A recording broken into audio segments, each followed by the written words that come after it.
አምስት የህፃናት አፍንጫ መታፈንን ለመቀነስ የሚረዱ መንገዶች። የአፍንጫ መታፈን በህፃናት ላይ የተለመደና ለወላጆችም አንዱ አሳሳቢ ጉዳይ ነው። ሰላም ወላጆች፣ ዶክተር ኤርሚያስ ነኝ።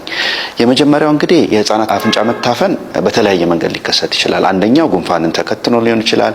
ሁለተኛው ደግሞ ከአለርጂ ጋር ተያይዞ ሊመጣ ይችላል። ሌላው ደግሞ ደረቅ የሆነ የአየር ጸባይ የአፍንጫ መታፈንን ሊያባብስ ይችላል። ስለዚህ ወላጆች ይህንን የአፍንጫ መታፈንን በቤት ውስጥ ህፃናትን ለመርዳት ማድረግ የሚችሏቸው 5 መንገዶች። አንደኛው የአፍንጫ ጠብታ ወይንም ደግሞ የአፍንጫ ስፕሬይ መጠቀም ነው። የአፍንጫ ጠብታ ወይንም ስፕሬይ በህፃናት አፍንጫ ላይ አንዳንድ ጠብታ ወይንም ደግሞ አንዳንድ ስፕሬይ በማድረግ በቀን ውስጥ በየ4 ሰዓት ወይም በየ6 ሰዓት ልዩነት በማድረግ የአፍንጫ መታፈንን መቀነስ ይችላሉ።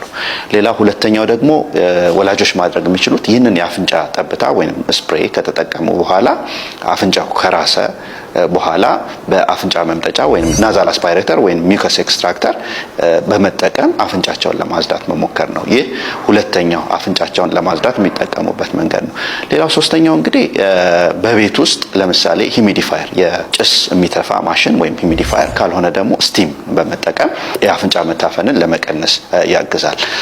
የሻወር ጭስ እንደ ስቲም ሊያገለግል ይችላል። ወይም ደግሞ ፎጣን በሙቀ ውስጥ በመክተት እንዲሁም ደግሞ በመጭመቅ ወደ ህፃናት ፊት ላይ ቀረብ አድርጎ በማስቀመጥ የስቲሙን እንዲያገኙ ማድረግ ይቻላል። ይሄ ሶስተኛው መንገድ ነው።